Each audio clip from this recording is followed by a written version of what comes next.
Buenas noches, doctores. Vamos a dar inicio a nuestro diplomado que lo está organizando el Colegio de Abogados de Ucayali en compañía del Instituto Latinoamericano en Derecho y Sociedad en NADES. El día de hoy, para esta sesión, vamos a tener la participación de Alejandro Guerrero Torres, quien actualmente es magistrado auxiliar de la Sala de Casación Penal, Corte Suprema de Justicia de Colombia, abogado especialista en Derecho Constitucional con especial interés y experiencia en Derecho Penal, Derecho Público, Derechos Humanos, Derecho Internacional Humanitario y Justicia Transicional. Damos la bienvenida a nuestro ponente el día de hoy y por inaugurado nuestro diplomado. Doctor, puede empezar. Bueno, muy buenas noches a todos y a todas. ¿Se me escucha y se ve bien? Correcto, doctor. Vale, muchas gracias. Bueno, pues en primer lugar agradecerles a ustedes su asistencia, su presencia virtual, ya que ahora estamos conectados por estos medios. Pues tal como lo decía nuestra presentadora, pues es un placer para mí acompañarlos desde Colombia en estos temas tan importantes y tan relevantes como es el estudio de todo lo que es el sistema penal de infancia y adolescencia, y agradecerle pues especialmente al licenciado Henry, quien ha hecho posible la realización de todo este tipo de eventos y por supuesto pues que estemos nosotros aquí reunidos. Entonces, mil gracias. Voy a compartirles una presentación que realicé para ustedes el día de hoy y quiero que, a ver si me aparece por acá. Listo.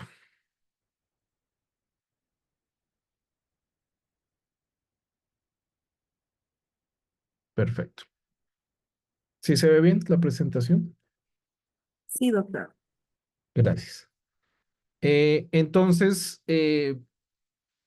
quisiera hacer como una breve presentación antes de que iniciemos todos los temas del diplomado. Estuve leyendo muy atentamente mm, las presentaciones que van a hacer cada uno de los ponentes y pues en algunos puntos necesariamente nos vamos a cruzar. Pero lo que también he observado es que otros profesores como el profesor Amoretti, el profesor Carrión o el profesor Malky, pues también van a hacer unas anotaciones muy particulares de lo que es el sistema de infancia y adolescencia en el Perú sobre algunas precisiones de derecho comparado, pues me ocuparé también el día de mañana porque pues nos vamos a reunir la noche de hoy y el día de mañana. Entonces, eh, la presentación y la clase que tenemos dispuesta para el día de hoy la denominamos como Fundamentos y Principios Internacionales del Sistema de Responsabilidad para niños, niñas y adolescentes.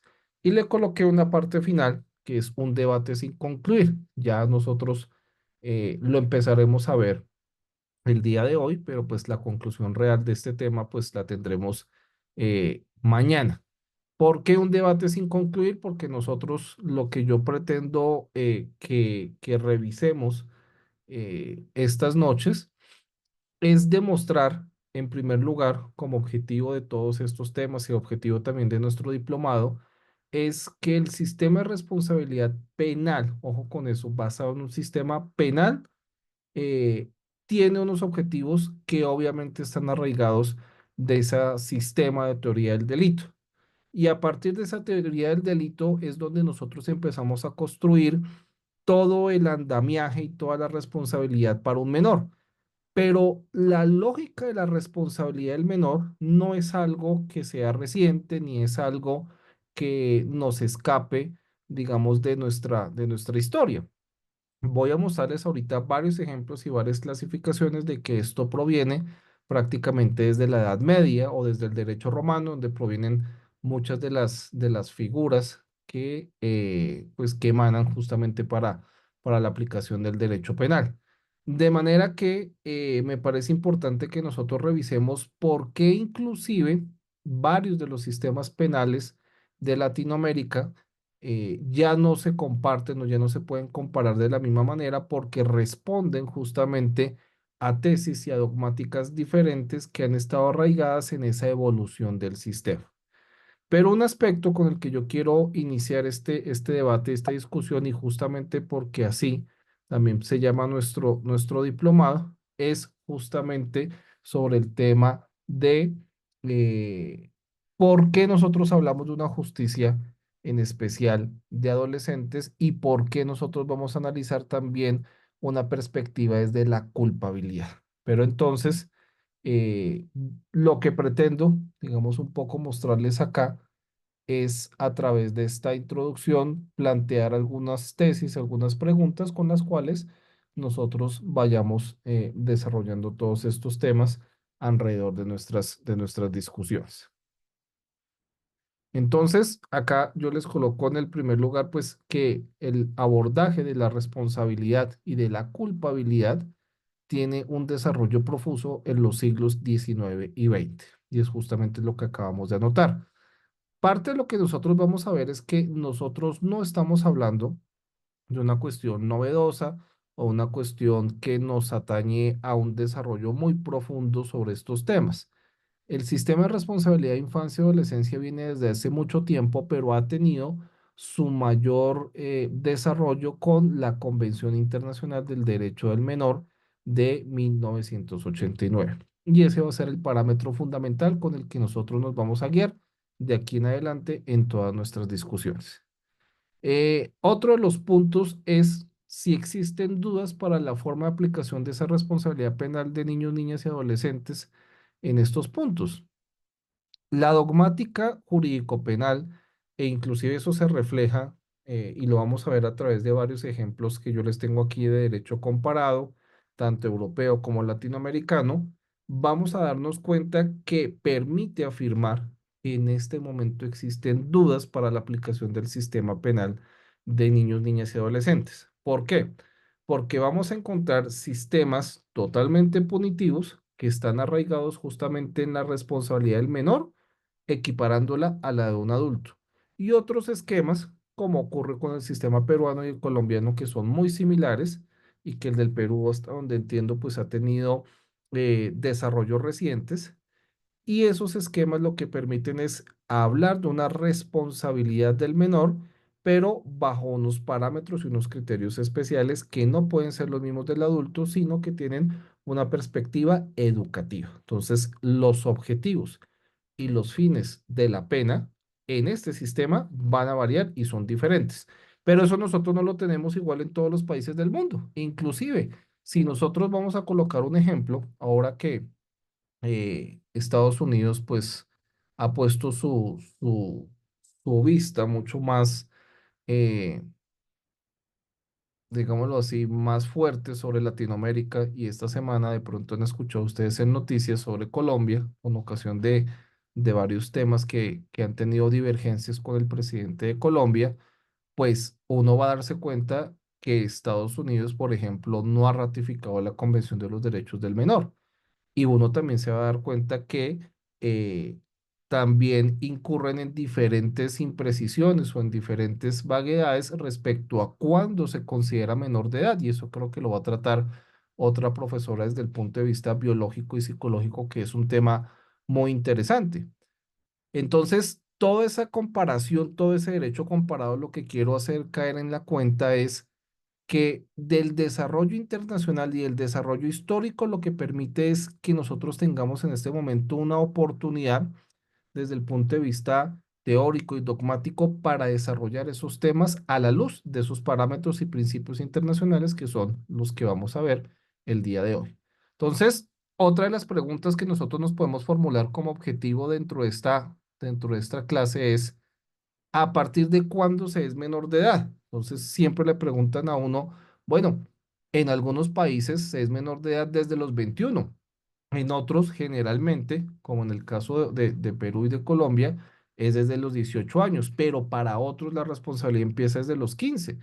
Y si nos vamos a mirar casos como en el de Alemán, que existe una responsabilidad mixta y es que para responder penalmente es a partir de los 18 años, pero para ciertos delitos a partir de los 21 y cuando ya son muy graves a partir de los 15.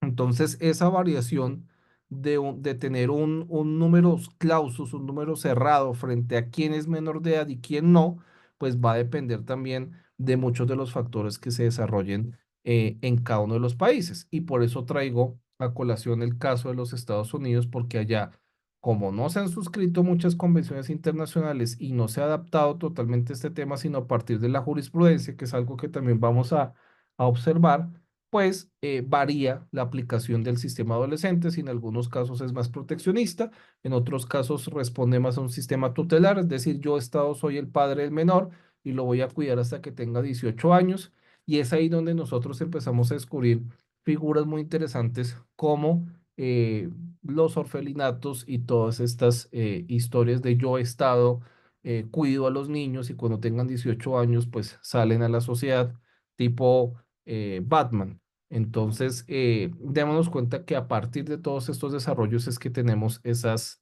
dudas. Otra de las preguntas que pretendo, más que resolver, es más bien ayudar a alimentar en estas dos sesiones, es determinar si dentro de la judicialización de niños, niñas y adolescentes puede imponerse una pena, ojo con eso, el concepto de lo que es pena, o existe más bien una sanción pedagógica que se justifica a partir de un modelo de culpabilidad o de imputabilidad disminuida. Y eso creo que también lo van a responder en parte otros profesores que nos acompañan en este curso. Y es que nosotros tenemos que aprender a determinar y a diferenciar que el menor, como está apoyado en un sistema penal de teoría del delito, pues la consecuencia lógica de que comete una conducta que es típica, antijurídica y culpable va a ser la sanción penal. Y esa sanción nosotros la llamamos de una manera lógica, pena. Y esa pena, pues nosotros nos podríamos acá quedar todos los días hablando de qué es una pena, para qué sirve la pena y toda la teoría de los fines y funciones de la pena. La pregunta que yo traigo para la reflexión a ustedes es, ¿en qué momento nosotros podemos hablar de que lo que se imponga en el sistema de infancia y adolescencia exista una sanción penal cuando lo que marcan los estándares internacionales, ojo con esto, es que existe una sanción pedagógica, es decir, que ayude a reconstruir al menor y hacerlo de una manera mucho más clave porque, por ejemplo, la legislación colombiana, desde el Código Civil, ya se contempla que solamente existirá capacidad legal, ojo con esto, a partir de los 18 años. Y si estamos hablando que el menor no es capaz, entonces quiere decir que tampoco podría responder ante la ley penal. Y si no puede responder ante la ley, pues entonces estaríamos hablando de un concepto de inimputabilidad. Sin embargo, por ejemplo, la Corte Constitucional Colombiana en una sentencia del año 2001 aproximadamente atendió esa solicitud y dice, si estamos hablando de un menor, ¿siempre va a ser inimputable? Y la respuesta que dio la Corte es no. Justamente porque uno de los parámetros que nosotros estamos estudiando es que a partir de las convenciones internacionales y de algo que acá nosotros, y pues en Perú también existe, es el denominado bloque de constitucionalidad, es decir, todas las universo de normas internacionales que son aplicables para la protección de niños, niñas, adolescentes, mujeres, personas en condición de disminución o de incapacidad tengan esa vocación, pues entonces nosotros no podemos hablar de inimputabilidad de estas personas, porque digamos que de alguna manera el concepto sería peyorativo.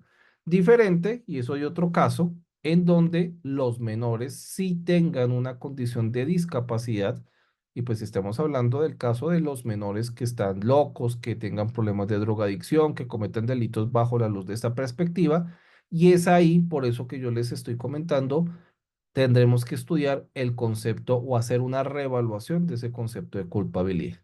Entonces, eh, es algo que quiero que pongamos esa reflexión y eso nos trae pues a nuestro último punto, que es justamente reflexionar sobre el principio de protección superior de los menores, los fines de retribución, de reintegración y estos fines de la pena, cómo deben primar para proponer una teoría basada y anclada en esos estándares internacionales que responda a un sistema actual, integral y con respaldo de esas normas internacionales para que tengamos un sistema penal de adolescentes que esté actualizado y con esas perspectiva internacional. Entonces, a partir de estas preguntas y estas dudas que yo les he traído aquí a ustedes y que yo les ofrezco, pues es que vamos a iniciar el debate. Por supuesto, si tienen alguna inquietud, alguna duda que quieran hacer, están bienvenidos para hacer esas intervenciones y las vamos respondiendo. Entonces, lo que yo quiero que nosotros hagamos y empezamos también, no solamente como esta introducción, es que nosotros no podemos hablar de un sistema de infancia y adolescencia sin saber de dónde viene ese sistema de infancia y adolescencia. Y ese es el concepto de lo que se denomina la justicia restaurativa. Entonces, a partir de este concepto es que yo quiero que empecemos a mirar por qué nosotros vamos a analizar todas esas dudas y esas, digamos, esas perspectivas y por qué ha sido tan importante los estándares internacionales, los tratados internacionales y todas las normas que también se denominan de soft law, o sea, derecho suave, que no son tratados internacionales, pero que son conceptos muy importantes y muy relevantes en la materia, los cuales son los que han nutrido, digamos, esa perspectiva internacional para analizar el juzgamiento, la ejecución penal y la prevención en casos de menores. Entonces vamos a empezar con el tema de la justicia restaurativa. Este es un tema que está de moda, mm, que nosotros bien podemos hablar de lo que es justicia restaurativa desde diferentes perspectivas. ¿Qué, digamos, diferencia por lo menos a la justicia penal de todos estos asuntos? Y pues aquí trato de resumirlo en este cuadrito. Nosotros podríamos hablar de dos tipos de justicia. La justicia retributiva, que es, digamos, el sistema penal clásico, y la justicia restaurativa. Entonces, los efectos de la justicia retributiva, nosotros podemos decir que existe un delito y la concepción clásica del delito es que se comete un mal social. Digamos, esa sería la concepción kantiana de lo que es el delito. Si nosotros vamos a hacer un análisis desde la perspectiva clásica de la teoría de la pena, eh, pues nosotros también podríamos anotar que no solamente es un mal social, sino que esa noción de delito también viene de las diferentes connotaciones religiosas y eso es lo que se ha alimentado en la historia. Para hacer, digamos, un pequeño paréntesis en eso es de dónde viene la noción de delito y de dónde viene la noción de pena. Y eso sucede justamente con ocasión de una clasificación del derecho alemán. El Código Penal alemán, que es, digamos, uno de los referentes más importantes en la materia y que, por supuesto, ha constituido el marco de formación de otros sistemas penales, no solamente en Europa, porque pues de ahí viene el sistema español, porque pues ha traducido muchos de sus esquemas y digamos, ha permitido que se copien de ese esquema. eh, de todo lo que ha llegado a los Balcanes, lo que es Macedonia, Grecia, Turquía inclusive, mm, con ocasión de algunos reyes alemanes que también fueron reyes en esta época, y llegó también hasta Rusia. Entonces, uno puede decir que la extensión de los diferentes códigos de lo que es la dogmática penal se debe al origen del Código Penal, que fue más o menos en 1784. Y la origen de todo esto es que un rey bávaro quiso hacer las codificaciones en materia penal y le encargó a una persona muy importante y muy relevante que ustedes han conocido, que se llama el profesor Anselm von Feuerbach, entonces Anselmo de Feuerbach, y él fue el que hizo el Código Penal. Y una de las preguntas que él se formuló en esa época para hacer el Código Penal era, bueno, ¿qué considero yo que es delito y qué le digo a la sociedad de lo que sirve y lo que no sirve? Y como en esa época, sobre todo en Baviera, son bastante religiosos católicos, porque es la única región de Alemania que es fundamentalmente católica, las otras son protestantes, pues lo que él consideró adecuado fue no solamente tomar eh, el catálogo de delitos clásicos, sino basarse en otro catálogo de delitos que está en la Biblia. Y es a partir de la Biblia en donde se logran hacer diferentes cuestiones y teorías, porque pues es ahí donde consideraba que era delito y por eso es que nosotros tenemos esa connotación de lo que es un mal social. Si nos vamos a otras concepciones también del delito, pues nosotros podemos mirar que es una infracción a la norma penal, pero yo no puedo determinar, según ese principio de legalidad, Caso no puedes venir yo mañana. qué es la norma penal, porque de alguna manera eh, pues nosotros estamos, digamos, atados a esas diferentes concepciones. Entonces, ¿qué es lo que ha pensado esa lógica de la justicia retributiva? Pues que existe un delito, que existe un mal social o una infracción a la norma penal y que la consecuencia lógica para disminuir o para minorar eso es la pena. Entonces, generalmente es una sanción sobre ese mal social para imponer un castigo. Entonces, nosotros podemos empezar a decir que la pena es una consecuencia lógica de esa comisión a ese mal social, a esa afectación social, o como lo ves también el profesor Gunther Jacobs en su obra, como una afectación a ese principio de legalidad que se manifiesta en la norma penal. Entonces, yo no puedo tener una vigencia de una norma si yo no tengo un código penal y el código penal me dice qué es lo que puedo hacer, qué es lo que no, y eso también, esa sanción, esa consecuencia mantiene vigente la norma penal. Entonces, en ese sentido, digamos que la lógica de la justicia retributiva es que tengo que imponer una pena. La noción tradicional de lo que yo tengo de pena es que viene del latín peccatur, que es pecado. Entonces, des en cuenta por qué yo les contaba la historia de Feuerbach, porque él tenía un catálogo de pecados que concibió que eran un mal social, o pues para traer un ejemplo mucho más claro, pues los 10 mandamientos. Entonces, pues, si uno resume o cataloga esos 10 mandamientos, pues claramente que están adjudicados o encuadrados en diferentes bienes jurídicos protegidos y que son, digamos, los que de mayor connotación. Entonces uno puede mirar el homicidio, el hurto, la injuria, la calumnia y otros tantos que están ahí relacionados.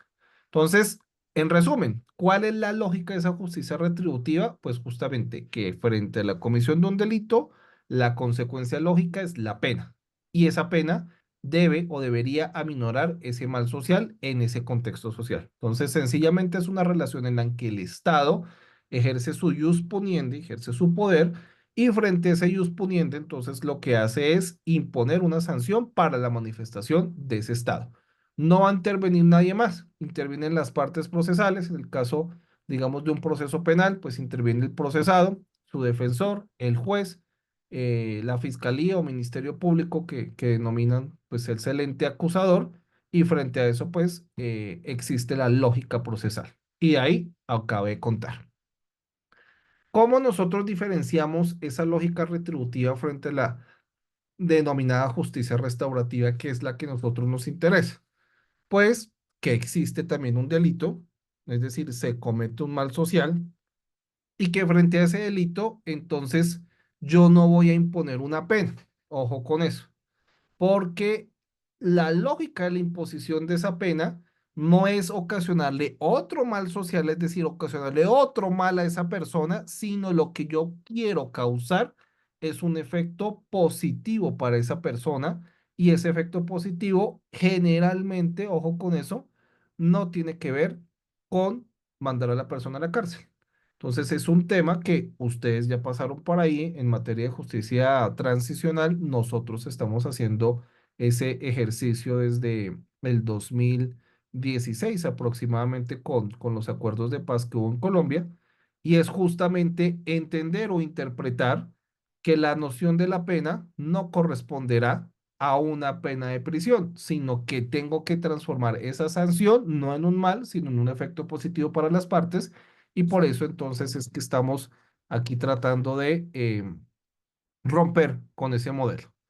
Cuando uno habla de que la pena es casi la cárcel, y pues ustedes pueden hacer una encuesta, y lo hicimos aquí, digamos, en el caso colombiano de esa manera, que le dicen, bueno, ¿usted qué pena cree que le corresponde a alguien que ha hecho 20 homicidios, masacres, violaciones de derechos humanos, etcétera, etcétera? Y pues todo el mundo dice, no, pues tiene que ser la máxima pena, que en el caso colombiano son 60 años, otros dijeron, no, pena de muerte, nosotros no la tenemos. Eh, Cadena perpetua, tampoco la tenemos. Pero pues lo que la gente buscaría es que exista una proporcionalidad, o sea, mal con mal. Y eso responde el primer modelo.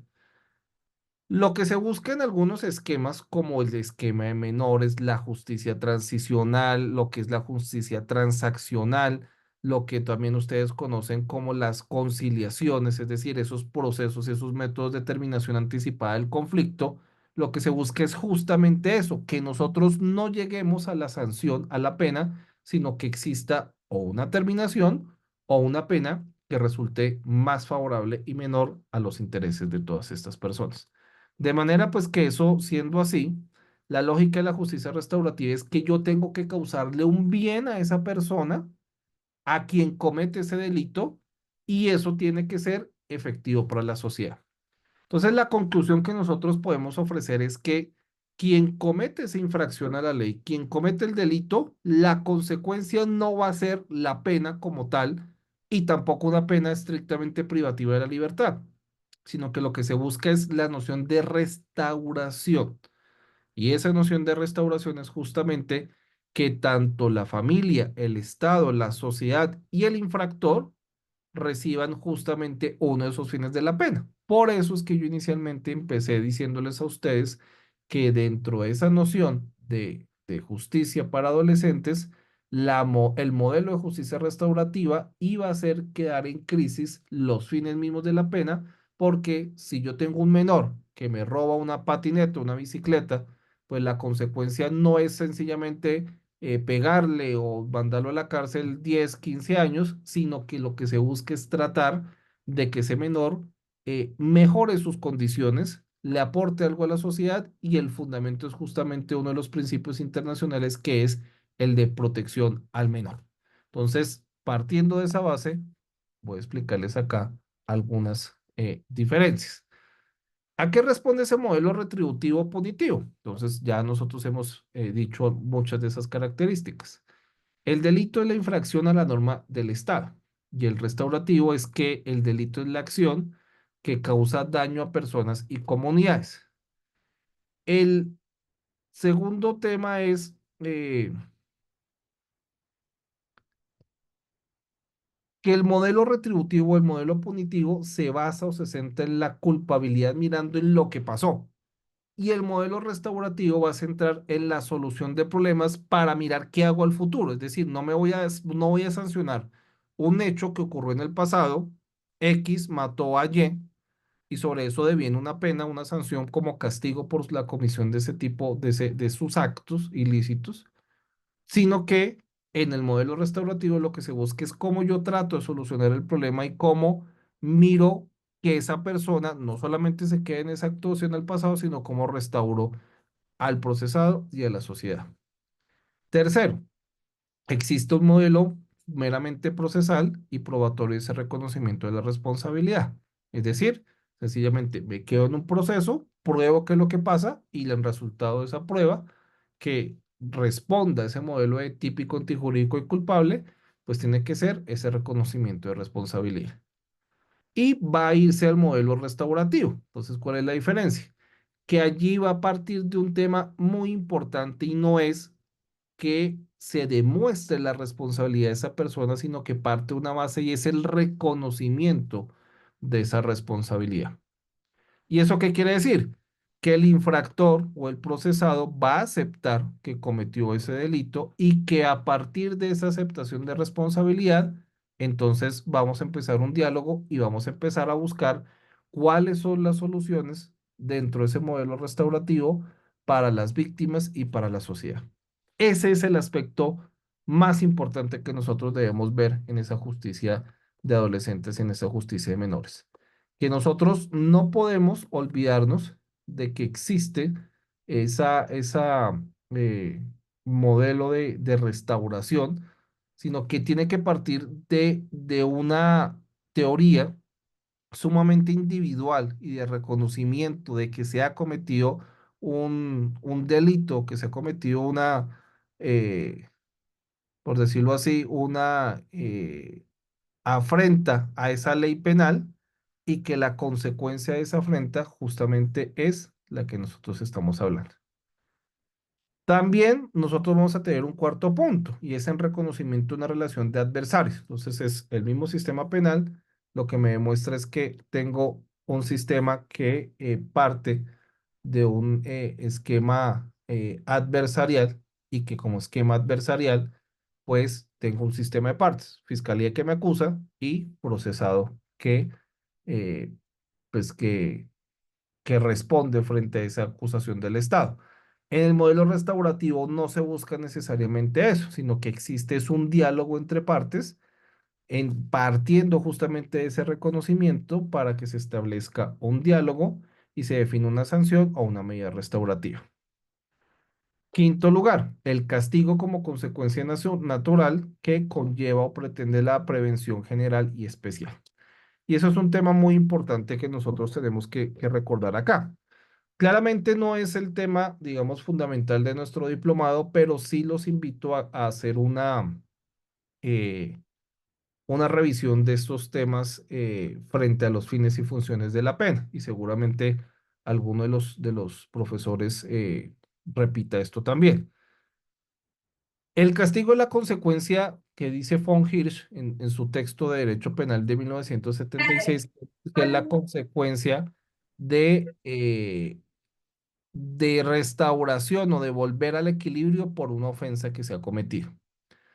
En tanto que en el modelo restaurativo nosotros no vamos a hablar de esa noción de castigo, sino que lo que vamos a hacer es que existe una reparación y que esa reparación lo que debe hacer es un medio de restauración a la víctima, a la ofensa y a la comunidad. Des en cuenta que tenemos que tener en favor esos tres elementos, la víctima, quien ofende o el procesado y la comunidad, porque el modelo restaurativo lo que busca, como lo vamos a mostrar en la siguiente diapositiva, es integrar esos tres factores y una vez integrados esos tres factores, lo que nosotros vamos a hacer es devenir y revisar todo lo que está ocurriendo ahí. El delito también se debe percibir como un conflicto entre ofensor y el Estado, y nosotros ya vimos eso. Digamos, es una relación de partes y el Estado ejerce esa relación como manifestación del ius poniente. En el modelo restaurativo, el delito es un reconocimiento a un conflicto interpersonal que se desarrolla en un contexto determinado y se desenvuelve el conflicto de sus protagonistas, pero no se lo apropia el Estado. Ese es un concepto que hace una psicóloga muy importante, Christie, en un texto de 1977.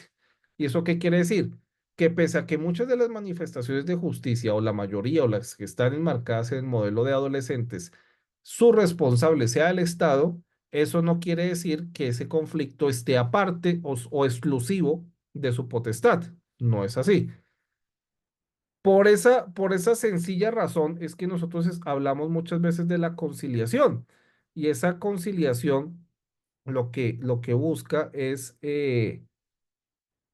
justamente que entre las partes lleguen a un acuerdo donde se restaura la víctima, se restaura el victimario y a la sociedad sobre las diferentes cuestiones que se van a tener en cuenta para ello. Entonces, de ser así, de ser ello así, pues entonces nosotros no tenemos que hablar que ese conflicto sale de las manos del Estado y por eso es que nosotros tenemos figuras tan importantes como la conciliación, porque es donde la acción penal ya deviene o se declina o estamos entre otras partes para comprender o para evitar esa situación. Entonces, des en cuenta que el modelo restaurativo también es mucho más flexible, perdón, que además de ser flexible, tiene o responde a unas características importantes y es que lo que busca no es la sanción o la penalización de estas personas, sino lo que también está buscando es cómo yo, a través del sistema jurídico, no necesariamente penal, busco una solución y dentro de esa solución está enmarcado justamente la restauración de estas personas. Para, digamos, no aburrirlos tantos con ese tema, eh, uno de los puntos importantes no solamente son que en el sistema retributivo solamente es un sistema de partes procesales, sino que en el restaurativo pues también está enmarcado en la participación de la víctima para la manifestación de la voluntad de sus derechos. Entonces, por eso es sumamente relevante que la familia de la víctima y del ofensor estén, digamos, en pleno acuerdo con este tipo de asuntos. En la justicia retributiva existe un papel muy pasivo del procesado, del ofensor, es decir, él sencillamente se dedica al que el sistema reaccione, se defiende, pero pues finalmente no hace mayor cuestión sobre ese tema. En la justicia restaurativa cobra un papel relevante, o sea, él no es o sea, él va a ser el centro de la actuación, porque acuérdense ustedes que a partir del reconocimiento de culpabilidad, es decir, yo me declaro culpable de este tipo de actos, es que empieza justamente a minorar ese sentimiento de la víctima de sanción, de venganza, como se contemplaba inicialmente, que decían es justamente la ley de Italión. Yo tengo que mirar cómo un daño se restaura con otro daño. Y eso, digamos, ya rompe esa lógica y por eso es que yo empecé hablando, conversando con ustedes, que inicialmente pues el papel de la víctima responde a esos fines y funciones de la pena, pero acá están en igualdad de condiciones y su papel va a ser, digamos, mucho más protagónico. Eh, ya hablamos, digamos, de las otras cuestiones, entonces la conclusión que nosotros podemos decir es que el sistema de infancia y adolescencia responde a este modelo restaurativo que para que tenga esa responsabilidad, nosotros dentro del sistema no vamos a ser un sistema de venganza, no va a ser un sistema inquisitivo procesal, sino va a ser un sistema donde vaya a responder las víctimas y dentro de esa responsabilidad de las víctimas, de la sociedad y del victimario, pues todo va a girar en torno a lo que ofrezcan a la manifestación de voluntad y frente a eso, pues entonces es que empieza a trabajarse una solución conmutativa, coetánea, frente a esos problemas que se vayan a tener. Acá yo traje un cuadro que me parece sumamente interesante sobre lo que es la justicia restaurativa.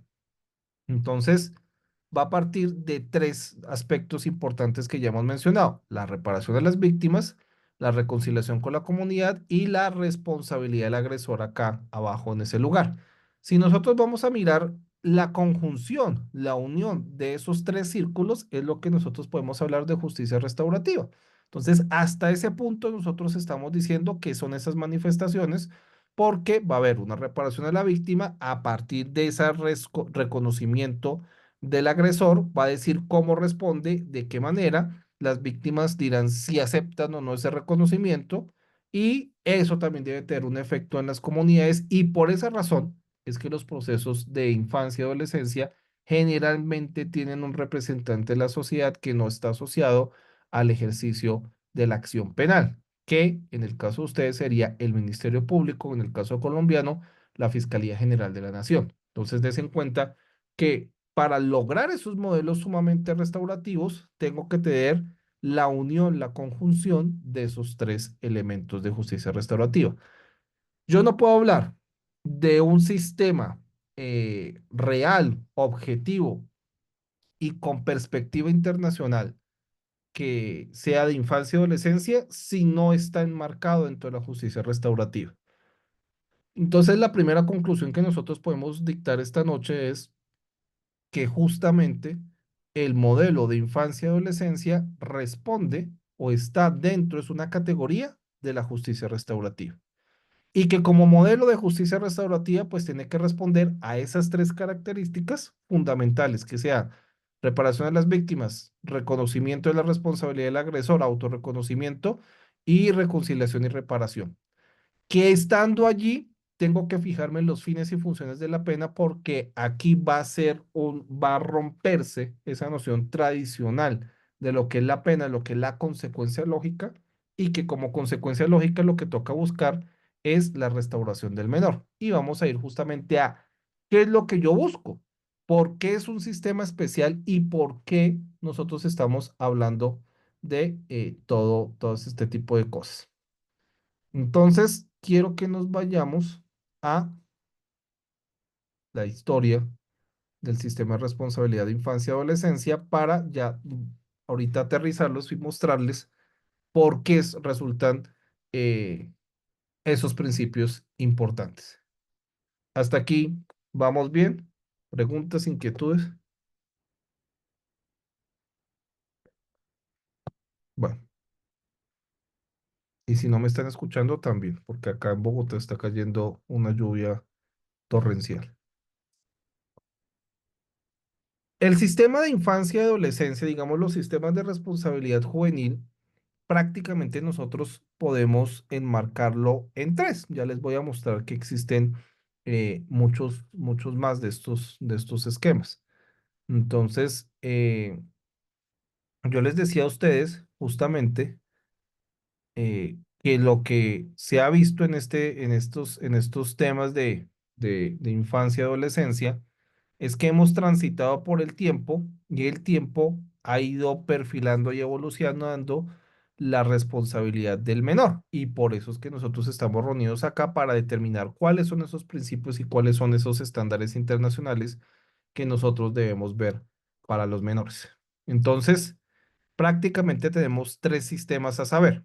El sistema tutelar, que surgió más o menos en 1890, el sistema educativo, que es aproximadamente desde 1950, que digamos tiene una base psicológica, y ustedes lo perfilarán después, y el denominado, y muy importante, sistema de la responsabilidad, que parte prácticamente desde 1989 y que en el año 2000, con unos tratados internacionales, pues tiene un desarrollo muy interesante. Entonces, quiero que miremos ese tipo de modelos. Nosotros, antes de llegar a ese modelo tutelar, tenemos uno que se denomina el modelo de la situación irregular. Eh, ¿Qué es lo que ocurre con este modelo irregular? O aquí, digamos, vamos a hacer un poco de historia. La responsabilidad del menor, y así como se ha tratado parte de las instituciones de Justiniano. Y lo que siempre se conllevaba es que el menor asumía su responsabilidad penal al igual que un adulto. Y en algunos casos, ustedes habían visto, y eso está en el digesto, eh, la responsabilidad civil tenía que ser asumida por los padres del menor. Esto es que si el menor rompía un plato, rompía una bandeja de alguna casa romana, pues quienes tenían que responder por ese tipo de actos no era el menor, sino los padres del mismo. Y recuerden que existía algo que era la capitis de minucio, que no solamente estaba aplicada a los esclavos, sino también a las mujeres y, ojo, a los menores. Cuando se era menor varón, pues se tenían muchos mejores derechos, pero en las otras condiciones, pues digamos que inclusive lo que se decían es que no tenían derechos, no podían ejercer como ciudadanos y por eso es que tiene ese concepto de civitas romana y a partir de ahí es que se le decía pues que tenían que ser un diferente sistema de responsabilidad. Pero digamos, eso ha ido evolucionando y pues hasta, digamos, algunos codificaciones que ya vamos a mirar, es que se empieza a hacer una especie de diferenciación o por lo menos a mencionar que el menor tiene que ser responsabilizado de una manera especial, no diferente, pero sí especial y ya vamos a ir a eso. Entonces, el primer modelo de esa responsabilidad que yo les traigo el día de hoy es el que se denomina el modelo de la situación irregular. ¿Qué es lo que ocurre? Mm, Yo los invito a que recordemos unas situaciones históricas y de otras características que han ocurrido, sobre todo en el derecho anglosajón, lo que ha sido Inglaterra y eh, particularmente Estados Unidos. Yo les hablaba en la introducción que recordaran pues que existen algunas figuras como lo que ha sido la literatura en Oliver Twist o en el mismo Batman, que siempre hablan de las figuras de los orfanatos, de los niños que no tienen hogar y que se van a este tipo de establecimientos y el Estado dice yo los voy a cuidar porque eso es así. Entonces, el inicio de esa responsabilidad del menor es que cualquier persona, o sea, como los niños pobres, por diferentes situaciones que habían quedado abandonados porque no tenían hogar, porque huían de sus hogares y buscando, digamos, una mejor situación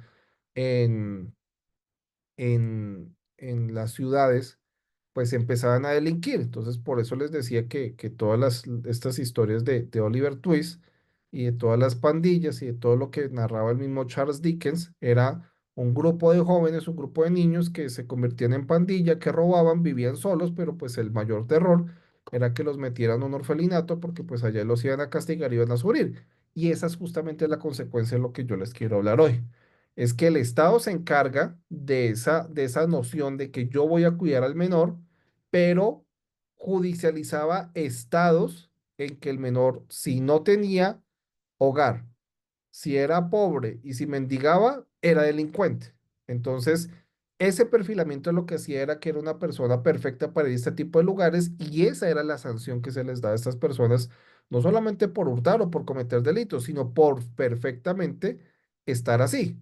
Entonces, el primer caso, y por eso les traigo acá estas fotos de niños delincuentes, por decirlo así, para 1899 se implementó en el estado de Illinois, en Estados Unidos, el primer tribunal especializado en menores con la finalidad de crear un régimen especial de control social para los adultos. Y es el primer escenario, curiosamente, en Estados Unidos que en la actualidad pues no ha desarrollado mucho este tema, o pues lo analiza de una manera eh, diferente. Es por eso que en Estados Unidos existe ese primer tribunal especializado y es que empieza a dividir aquí la responsabilidad penal de la responsabilidad de, o sea, de los adolescentes penal de los adultos. Entonces ahí hace esa división de estos temas y por eso es que patrocinan la creación de las cárceles, o sea, no que los menores vayan a la cárcel, sino, ay, se me pasó, no que los menores vayan a la cárcel, sino que exista la creación de lo que se denominan reformatorios para evitar que los menores se contaminen con los adultos y se solventen lo que ellos denominaban las causas de esa criminalidad juvenil. Entonces, démonos cuenta qué interesante ha sido esto, porque el fundamento de esos tribunales y de esa criminalidad, es decir, parte de una situación que es la pobreza. Y de esa pobreza, entonces, lo que trata de decir es, vengan, nosotros no vamos a analizarlo desde esa perspectiva, sino que vamos a analizarlo es como una persona que está en un estado de abandono y usted lo voy a solventar cuidándolo en esos reformatorios para que mejore. Si ha cometido algún delito, pues también tiene la misma consecuencia, pero lo que querían era distinguir de lo que era un adulto y un menor y empezó sacándolo por el lugar. Pero la responsabilidad, o sea, las penas y esto, digamos, la sanción que se le imponía era la misma, porque era encerrar a esta persona en estos sitios y una vez pues encerrados, lo único que tenían era que una vez cumplieran la mayoría de edad, pues podían salir y ahí pues cada uno hacía de su vida lo que se le ocurriera. Por esa razón, yo pues recreo mucho con la literatura anglosajona, un poco de origen romántico, de cómo era la vida de todas estas personas y estos menores y cómo tenía que defenderse en la sociedad. Esto, digamos, de la situación irregular, pues también eh, ha tenido, digamos, diferentes características. Acá yo les coloco como una foto de lo que también ocurría hasta hace poco, y es justamente que las personas se acercan a estos reformatorios y estos orfelinatos, justamente porque se concibió en los Estados Unidos un modelo que se llama el Parents Patria. Es decir, que lo que quiere sentar con este sistema es que el Estado se vuelve el padre, va a asumir esa patria potestad del menor y el Estado está facultado para reemplazar a los padres y adoptar, no directamente, pero sí a través del juez, que existe un buen padre de familia. Entonces, ojo con eso. Porque yo les decía que todo esto parte del derecho romano, porque acuérdense, si tuvieron la oportunidad de, de ver derecho romano en la universidad, en mi caso, desafortunadamente vi 3 años de derecho romano, entonces por eso lo tengo un poco incorporado. Eh, parte del sistema de comparación que hace los Estados Unidos es el modelo de lo que se denomina el buen padre de familia. Y eso no es sacado, digamos, del modelo clásico de los americanos, sino justamente del derecho romano-germánico. Y esto es que existe siempre un parámetro de comparación. Yo soy el buen padre de familia, ¿para qué? Para ejercer actividades comerciales, para actividades laborales, para el derecho penal. Entonces, siempre el modelo de comparación era ese pater familias y esa noción que se tenía en el derecho romano. Entonces, ¿qué es lo que se va a hacer el Estado? Que no necesariamente tiene que delinquir el menor, sino que como yo les venía diciendo, parte de una situación inclusive de pobreza extrema y dentro de esa pobreza o de alguna situación de abandono, el Estado tiene que hacerse dueño o de hacerse, digamos, afín a esa relación y una vez se hace afín, pues entonces asume la responsabilidad. Eso también había ocurrido mucho tiempo atrás en otros países. Por ejemplo, en Francia, pues estas instituciones fueron reformándose y en el Código Penal de 1791 establecía que todo menor de 16 años sería encerrado y educado hasta que se readaptara a la sociedad. Es decir, des en cuenta, no estamos hablando de que son menor delincuentes, sino sencillamente de que el menor esté en una situación de abandono. Entonces, ¿qué quiere decir? Que la misma situación de desprotección de pobreza del menor calificado automáticamente como delito y eso hacía que inclusive acá estos franceses lo tuvieran contemplado en el Código Penal y es menor que esté abandonado, menor que tiene que ser encerrado y reeducado hasta que se adapte a la sociedad. Y esos son conceptos bastante cerrados, ¿qué es readaptarse? ¿Por qué tengo que encerrar a un menor solamente por estar en abandono? Pues digamos en esa época, por esa conformación y por esa ideologización de que el Estado es el padre del menor. Pero eso también tenía un antecedente mucho más lejano. Y eso se debe justamente en España. Los primeros antecedentes de justicia se remontaban a las instituciones del Padre de los Huérfanos del siglo XIV y de los Toribios de Sevilla del siglo XVIII. Entonces también ahí se buscaba la intervención o digamos acoger a estos niños abandonados a través de una intervención en un contexto de carácter religioso. Y es por eso, des en cuenta que eso también ocurre en Perú y en Colombia y en gran parte de Latinoamérica, que en alguna oportunidad el Estado cedió esas facultades, no solamente de educación, porque estamos hablando de reeducación, a los grupos religiosos. Y entonces por eso, por ejemplo, acá en Colombia eso ocurrió justamente en 1845 aproximadamente. Quien asumió la educación en este país había sido la Comunidad de Jesús, los jesuitas. Y luego de que cambiaran de gobierno, sacaron a los jesuitas y una vez, digamos, echados del país, el gobierno reasume esa función y lo que queda son orfelinatos, reformatorios y colegios que estaban justamente bajo dominio de la religión y estas, digámoslo, eh, casas religiosas y entonces el contexto era, busco a los niños abandonados, intervengo, la manera de sanear esa situación es metiéndolos en un contexto religioso, pero des en cuenta que todo viene de estas instituciones de los huérfanos del siglo XIV y del siglo XVIII. Luego, hasta el siglo XX en España existe una ley que se llama Ley de Bases de 1918 y allí se dispone la creación de los tribunales juveniles hasta el año de 1920.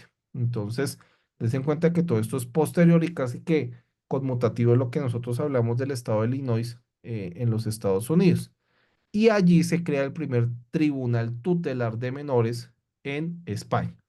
Entonces, un régimen jurídico autónomo cuenta con características propias de lo que se denomina ese modelo de justicia tutelar. ¿Qué es la justicia tutelar? Justamente lo que estamos hablando. El Estado se encarga del menor, yo soy su tutor, por eso viene tutelar, de tutor, y a partir de ahí protejo integralmente al menor.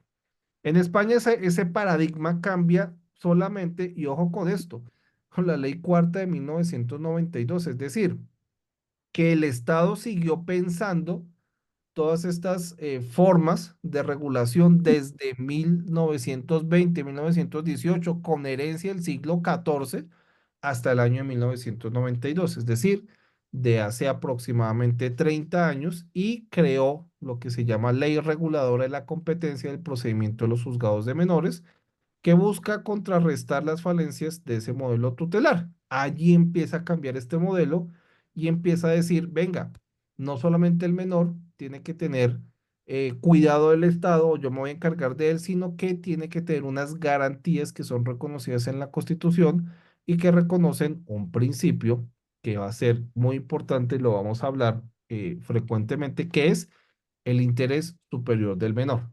¿Y ese interés de dónde surge? De la Convención de los Derechos del Menor de 1989.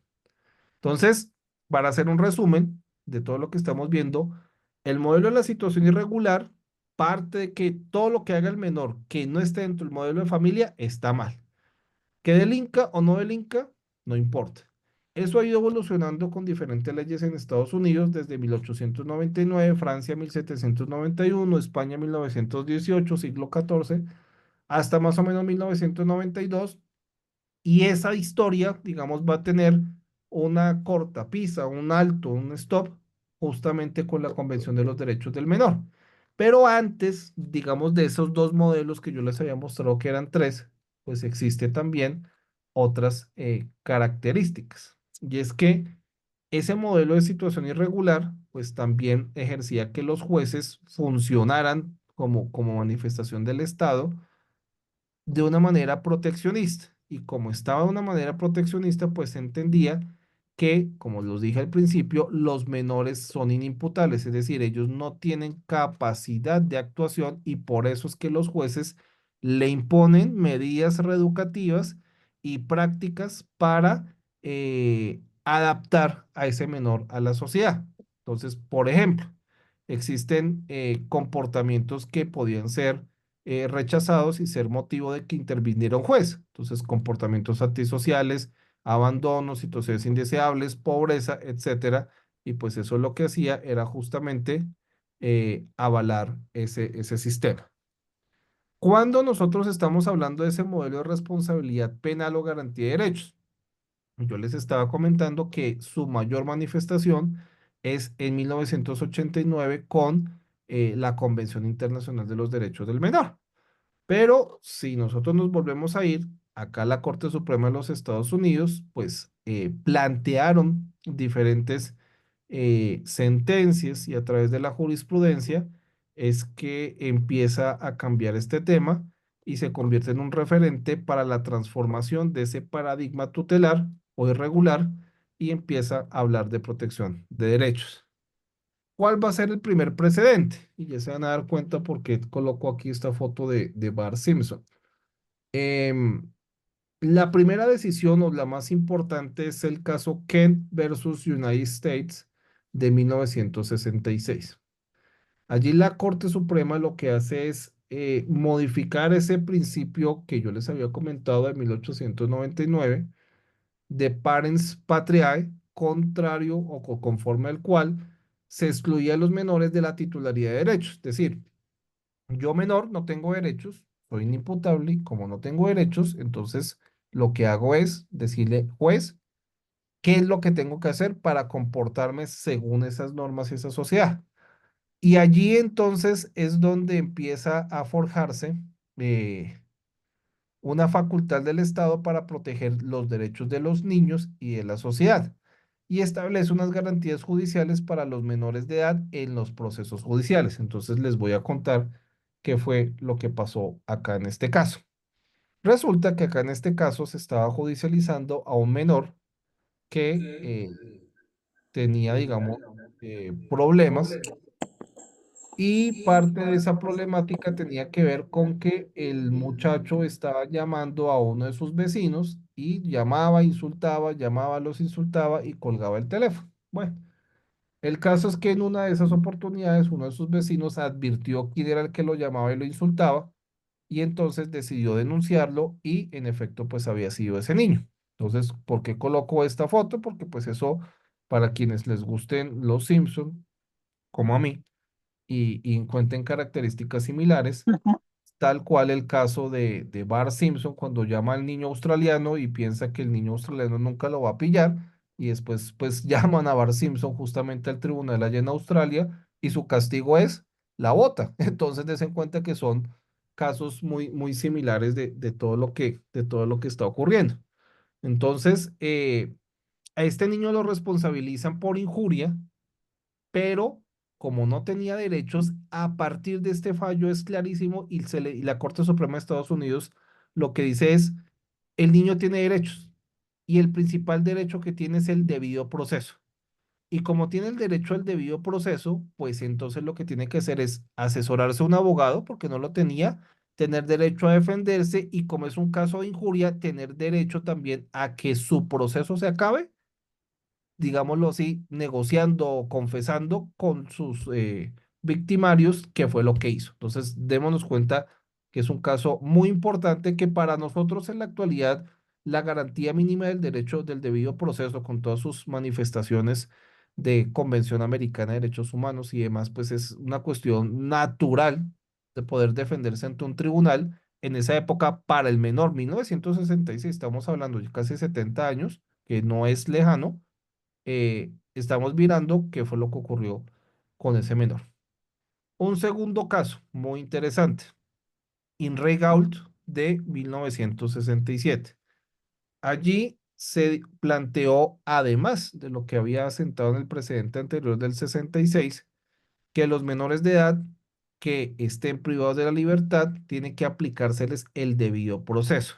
Y planteó al menos, entonces, des en cuenta que lo hizo como continuidad de lo otro. Dijo, bueno, menor tiene derecho a defenderse y tiene derecho a hacer muchas cosas. Y acá lo especificó.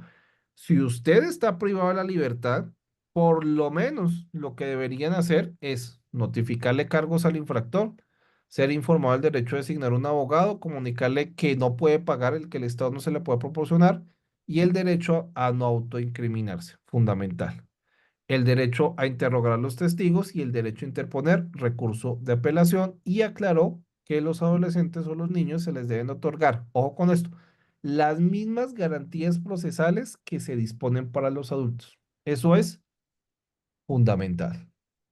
¿Por qué razón? Porque si partimos de una base de un proceso claramente inquisitivo, donde al menos solamente se le iba a responsabilizar y iba a pasar prácticamente la etapa de la pena, como yo les decía al principio a ustedes, sanción penal por sanción penal, pues aquí la Corte lo que está haciendo es una cuestión importantísima porque le dice, yo no lo voy a sancionar por sancionarlo, sino que le voy a dar unos derechos. ¿Cuál es el derecho mínimo? Que tenga derecho al debido proceso. Y diferenció una cosa importante, es en cuenta que si en 1899, que fue lo que estábamos hablando de los tribunales de menores en Illinois, dice, te voy a separar de cárceles para que no vayas donde el adulto le pase algo malo, sino que le voy a dar también unas garantías procesales y entonces dice, usted no solamente puede defender, sino que tiene que hacerlo igual que un adulto, o sea, porque voy a tener distinciones de un aspecto constitucional como es el debido proceso. Entonces, ¿por qué les muestro todo este aspecto histórico? Porque es que es para que nosotros veamos, número uno, que la evolución de este tema ha sido tardía, o sea, desde 1899 hasta los años 60, que inclusive ha habido una serie de revoluciones en tema de feminismo, de derechos, de luchas. Acuérdense ustedes la guerra de Vietnam, todo lo que peleaban contra Richard Nixon y los derechos justamente por no ir a la guerra y que se liberó, digamos, una serie de diáspora en estos temas de derechos sociales. Pues justamente aquí parte de eso, el primer derecho que tenían los menores, que era defenderse, se activó en esa época. Entonces, démonos cuenta que en esto corremos una velocidad totalmente lenta en estos temas. Y es por esa razón que nosotros llegamos y aterrizamos en lo que quiero que nos concentremos y que es el centro de atención de la clase, es la Convención Internacional de los Derechos del Niño. Y esta, pues digamos, se genera en América Latina por profundas transformaciones en los sistemas de justicia juvenil y allí es donde empieza una concepción del menor, no como sujeto o sea, no como sujeto procesal, sino, ojo con esto, como objeto de protección frente a un proceso que es penal. Y como tengo un concepto de protección penal, pues lo que tengo que hacer es que estos niños y jóvenes son sujetos de derechos humanos. Entonces, cambia ese paradigma prácticamente. Ya nosotros no vamos a ver qué es el objeto de los jueces de decirle al menor qué es lo que tiene que hacer y cómo lo tiene que hacer, sino que va a ser cómo lo protejo, pero desde una perspectiva de derechos. Y entonces es ahí donde sale un concepto muy importante que se denomina el de protección integral, en el que se considera al menor como un ser autónomo, sujeto de derechos y deberes y capaz de responder por sus actos. Y eso es importantísimo y por eso yo no podía iniciar una explicación de decirles que la Convención Americana o que la Convención Internacional de los Derechos del Niño, sin explicarles a ustedes la historia y por qué nosotros llegamos aquí el 89 con estos parámetros. Porque si nosotros no tomamos en cuenta que venimos de un sistema de protección de derechos que contemplaba al menor como inimputable, como que no podía ejercer sus derechos, que no podía ejercer sus actos, que ni siquiera podía ejercer el derecho fundamental al debido proceso, pues con más razones lo que estamos diciendo es que aquí se le está reconociendo que es una persona autónoma, independiente como sujeto de derechos y que responda por sus actos. ¿Y eso qué quiere decir? Que es capaz. Y como tiene esa noción de capacidad, entonces esa noción de capacidad es lo que va a decir que el menor no va a ser inimputable y entonces ahí va a surgir el primer problema para varias legislaciones en el mundo, que todavía siguen judicializando al menor como si fuera un inimputable y por eso es que ese sistema de protección de derechos en principio estaría mal. Pero lo vamos a ver mañana, que acá tengo unos cuadros bien interesantes de cómo funciona el sistema de infancia y adolescencia en otras partes del mundo.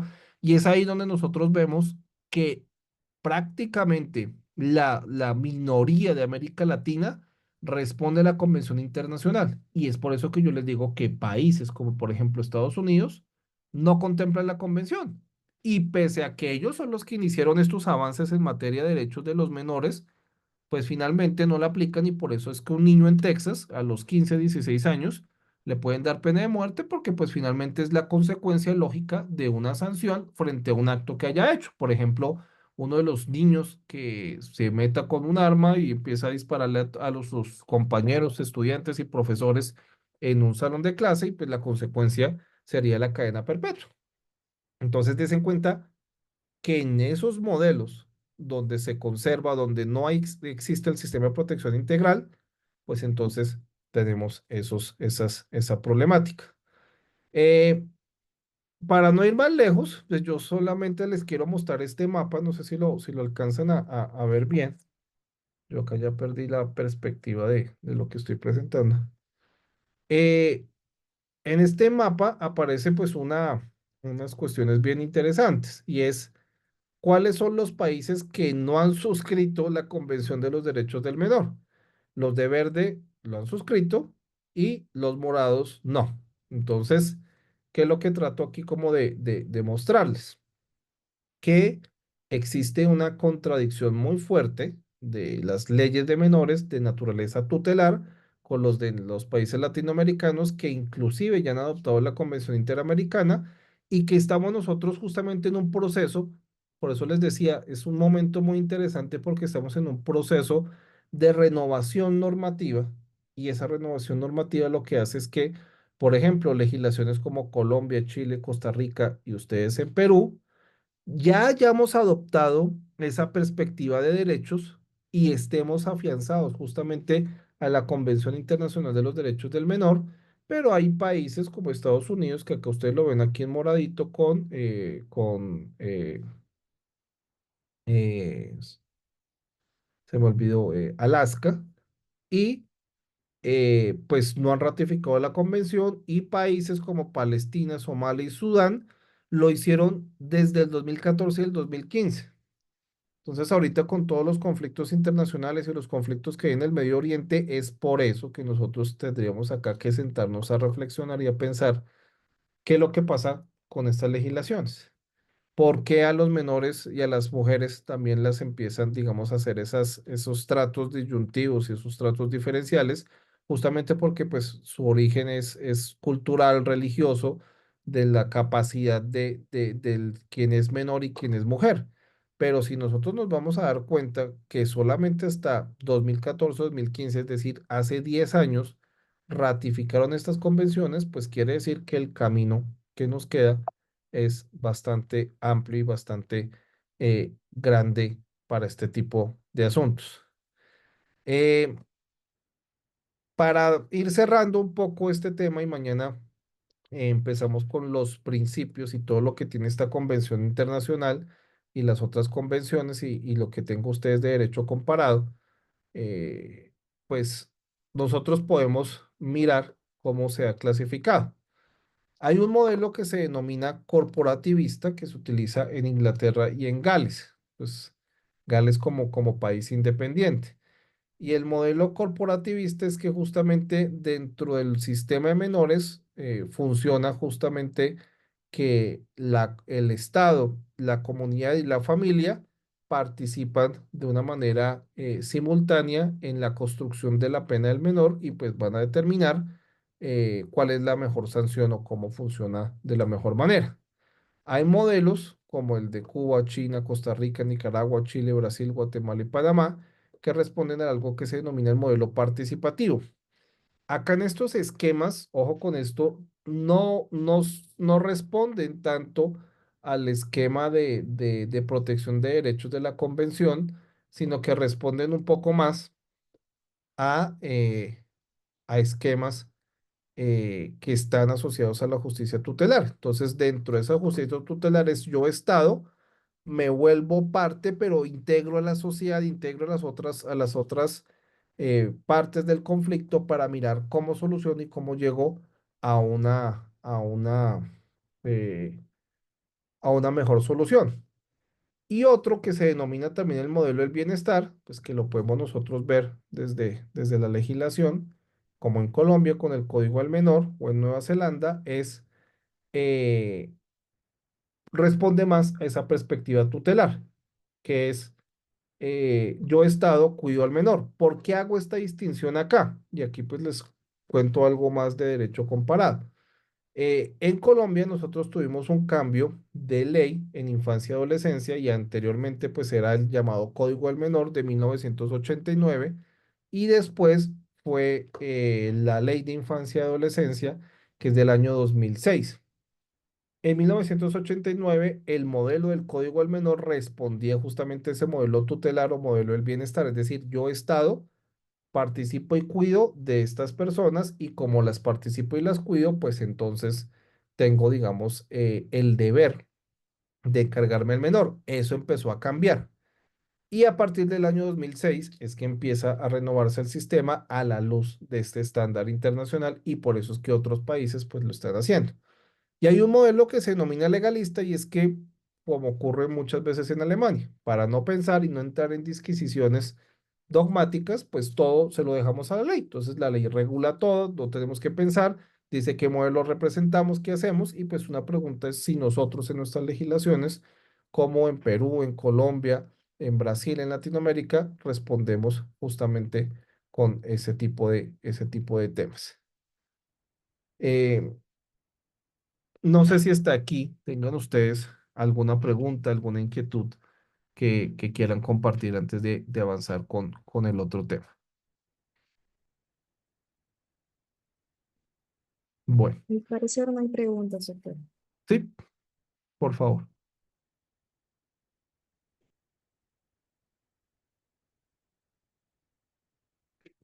Entonces, digamos que la virtud fundamental es algo que también ustedes van a profundizar posteriormente.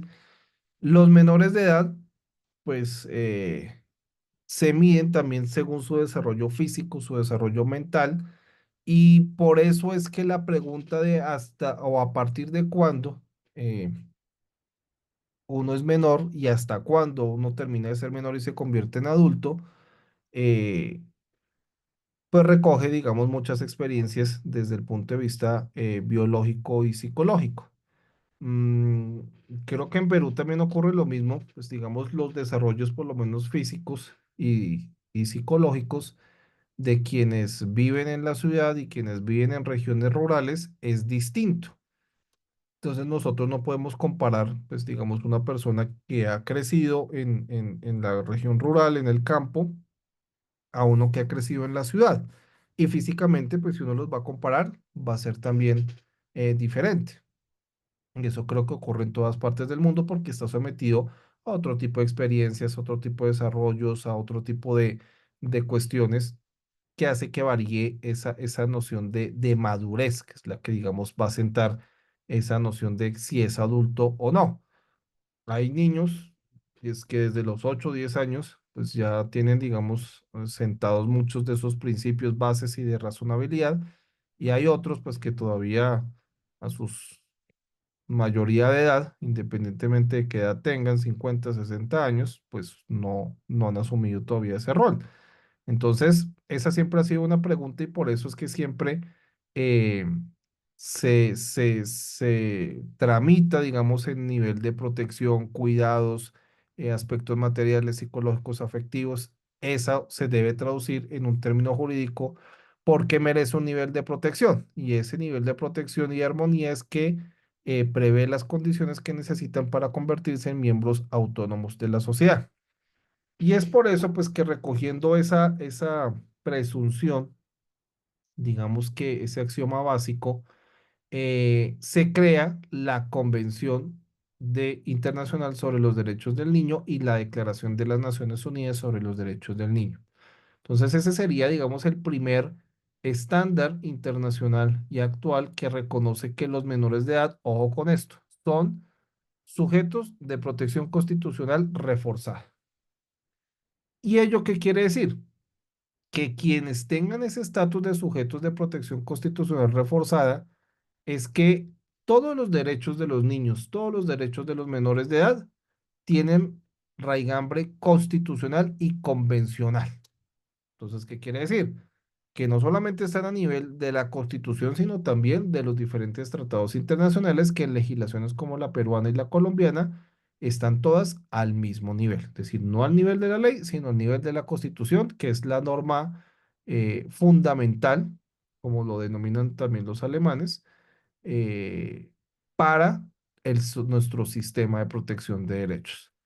Entonces, es a partir de ahí donde esa protección reforzada significa que son derechos prioritarios frente a los demás, que a partir de una protección de los menores va a tener diferentes características y que todas sus actuaciones pues van a tener un desarrollo particular. A partir de ahí, quiero que miremos aquí unos cuadritos que yo elaboré para ustedes, que son unos principios generales y específicos dentro del sistema de responsabilidad. Y esos están planteados en esos dos documentos. Entonces, con eso los dejo descansar esta noche. ¿Qué es lo que ocurre?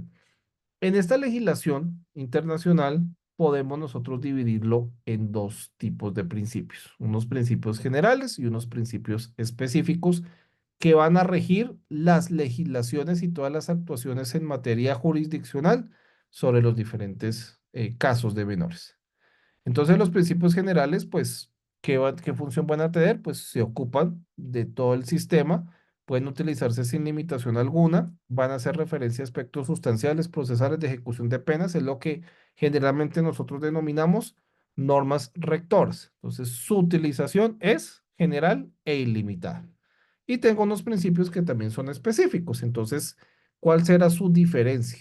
Que cobran vigencia en relación con aspectos puntuales del sistema de responsabilidad, que ya los vamos a mirar. ¿Cuáles serían esa clasificación, digamos, esa subclasificación del sistema de infancia y adolescencia? Que son prevención, es decir, antes de llegar a ese proceso de judicialización, la judicialización como factor secundario y la ejecución de esa sanción, que ya nosotros vamos a hacer la primera aclaración con todo lo que hemos explicado. No vamos a llamar pena a lo que se imponga como consecuencia lógica de esa actuación irregular del adolescente, sino sanción o medida pedagógica. Y eso es una de las enseñanzas justamente de la Convención Internacional de los Derechos del Menor, porque al menor en relación con que, pese a que le doy autonomía y capacidad, yo no voy a sancionar sus actos porque estamos hablando de una persona que está en desarrollo. Y como está en pleno desarrollo ese tipo de actos, entonces su desarrollo no va a ser igual o equiparado a un adulto. ¿Y por qué nosotros estuvimos hablando toda la noche de la diferenciación y la evolución de estos sistemas de adolescentes? Justamente para demostrar que con la Convención Internacional tenemos un alto en el camino y ese alto en el camino va a ser que el menor va a ser autónomo, independiente, que va a responder por sus derechos y que una vez responda con sus derechos, entonces va a poder demostrarle a la sociedad y va a poder responder, pero la forma en que va a responder no va a ser igual que un adulto, mandarlo sencillamente a la cárcel y ya, sino que va a tener, en algunos casos, la obligación de ir a la cárcel porque su asunto fue grave, más otras obligaciones y una protección especial de derechos, o no ir, pero pues también tendrá una serie de obligaciones y de restricciones que son importantes. Entonces, esos principios específicos van a cobrar relación con esos temas especiales, solo se utilizarán estos temas específicos y por lo tanto, pues su utilización no es general, sino va a ser limitada y específica. ¿Cuáles son los principios generales? Y solamente los voy a enunciar y nos vamos a la tanda de preguntas. ¿Cuáles serían los principios generales? Ya hemos hablado parcialmente de uno y el más importante de todos, el principio del interés superior de los adolescentes. Entonces, eso se va a interpretar de varias maneras, como regla de interpretación, va a ser importante. ¿Por qué va a ser una regla de interpretación? Porque dentro de ese esquema de los principios, yo no solamente voy a hablar de que sea el principio del interés superior, decir como principio, sino que a partir de ahí voy a interpretar los demás. Es decir, de entre los principios hace parte como tal, pero va a ser el más importante. Entonces, des en cuenta que esa categorización no había existido y por eso es que la misma convención dice, va a tener diferentes modificaciones y por eso es que yo voy a hacer una regla de interpretación. En segundo lugar, principio de especial gravedad de las transgresiones a los derechos de los adolescentes, que también va a ser una pauta de interpretación. ¿Qué quiere decir este principio? Pues que finalmente las diferentes actuaciones de los menores tienen especial gravedad, pero tengo que analizarlas también dentro de ese esquema de infancia y adolescencia. Es decir, ¿será grave en comparación a adulto? No, sino grave dentro dentro de ese esquema de adolescentes y lo que tiene que buscar la autoridad jurisdiccional es la mejor fórmula para conducir esa gravedad de manera que se evite en la medida de lo posible la privación de la libertad. Si no es así, entonces vamos a seguir con los otros principios para mirar que lo que se busca es que esa gravedad sea, digamos, conducida o analizada en debida forma y que la consecuencia lógica no siempre sea la privación de la libertad, sino regulada dentro de otros principios o dentro de otras sanciones que sean más adecuadas a la conducta. Y eso es lo que nosotros también hablamos en penal de proporcionalidad de la sanción. Entonces, es ahí donde tiene aplicación ese tipo de asuntos. Tercero, principio de bienestar de los adolescentes. Entonces, siempre tiene que buscarse el bienestar o cómo está mejor ese menor. Entonces, dentro de la actuación penal, no solamente sus derechos, y recordemos una de las ganancias de las sentencias del 66 y del 67 de Inregault, y es justamente que la base de los sistemas de protección de los menores es la de los adultos, pero gracias al interés superior del menor y a este principio que es el de bienestar de los adolescentes, lo que se busca es que se le den más garantías a estos menores y como tal de garantías, entonces buscar siempre el bienestar de los mismos. Es decir, base son los adultos, se les da siempre un poco más para buscar que el adolescente esté mejor. Cuarto principio, proporcionalidad especial. Si nosotros estuvimos hablando de la gravedad de las transgresiones, la proporcionalidad pues tiene que ver justamente con la sanción que vaya a dársele, pero también del tratamiento penal. Es decir, que durante el procedimiento esa proporcionalidad devenga en que el menor pueda seguir estudiando, que siga teniendo contacto con su familia si la tiene, que se vaya a alejar de las personas si, por ejemplo, son casos de drogadicción o otras cuestiones que se aleje de ellas, es decir, las medidas tienen que ser especiales y proporcionales frente a cada situación. Y eso también pues está asociado al principio de discrecionalidad. ¿Eso qué quiere decir? Pues que cada caso va a ser especial y que el juez en esas cuestiones tomará la discrecionalidad de cada una de las medidas que le convengan a cada menor. Entonces, ¿qué quiere decir? Pues que si en un caso de estupefacientes, el menor, la mamá le dice al menor, vaya, venda 100 gramos de marihuana y cogen al menor vendiéndolo, pues es que la situación no provenía de su propia voluntad de una pandilla, sino que la situación familiar es la que generaba este tipo de asuntos. Y como generaba este tipo de asuntos, pues se pondría eso así.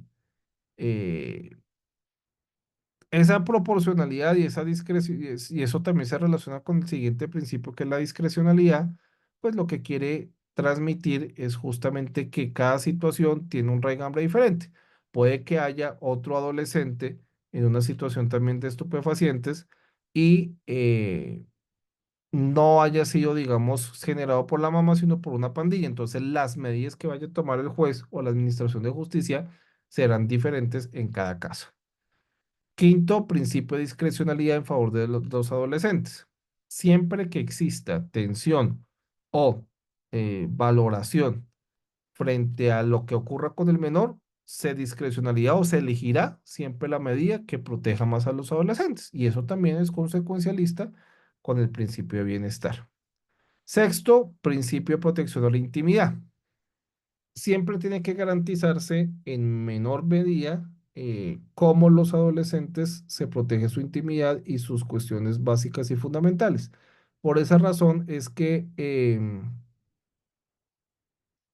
en tratándose de los adolescentes, muchas veces las audiencias tienen esa reserva o por ejemplo, los testimonios de los adolescentes, pues se hacen bajo cámaras especiales, bajo cámaras de GESEL, bajo, digamos, principios con psicología, con otro tipo de tratamiento, justamente para proteger eso que es la intimidad del menor, justamente porque su estado de desarrollo no permite y de madurez, pues que asuma un proceso de esta manera. Y pues si para un adulto es difícil, pues imagínense para un menor. Séptimo, principio de prioridad y agilidad en los trámites. Entonces siempre tendrá que dársele prioridad y de hecho, por ejemplo, en el caso colombiano tiene unos términos de prescripción especial de asuntos en tratándose de adolescentes. Entonces, en esa medida, si afectan esos intereses, pues de alguna manera tendrá que dárseles la mayor celeridad y la mayor prioridad en este tipo de casos. Existen otros principios, pero pues yo creo que podemos dejar acá para mañana conectar los resto de principios generales con unos específicos. Y lo que quiero que miremos es cómo todos estos principios que vienen de la Convención Internacional de los Derechos del Menor se adecúan a otros desarrollos que han sido otros tratados internacionales, pero en especial quiero concentrarme en unos documentos de soft law, unas reglas que son las de Riad, las de Tokio, las de Beijing, que fundamentalmente han desarrollado temas específicos en protección de los adolescentes, pero adicional mostrarles cómo también se han discutido a partir de todos estos movimientos internacionales cuestiones específicas de procedimiento de determinación de la edad y hacer una especie de derecho comparado para que nos vayamos como mirando esa perspectiva general, de manera que cuando pues ya los otros profesores aterricen en aspectos más específicos o continúen con los temas, pues estemos debidamente contextualizados. No sé si hasta acá tengan alguna inquietud o alguna pregunta. Gracias, doctor, por su ponencia en la inauguración del diplomado. Ahora vamos a invitar a nuestros participantes para que puedan formular sus preguntas.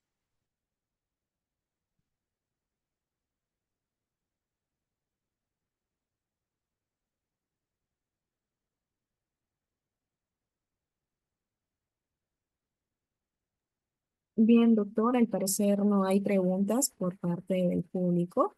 Con eso estaríamos culminando la sesión del día de hoy. Para hacerles recordar a nuestros participantes que el día de mañana también contaremos con la participación del doctor a las 5 de la tarde. Eso sería todo, doctor, por el día de hoy. Muchas gracias. Gracias, Nadia, gracias a todos ustedes. Espero pues que el tema haya quedado claro. Gracias por participar. Yo sé que esta hora es un poco complejo, pero entonces nos vemos mañana a las 5 de la tarde.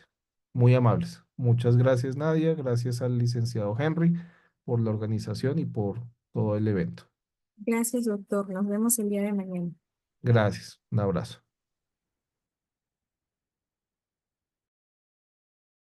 Gracias. ¿Cómo es esta vaina? A ver cómo se apaga. Abandonar.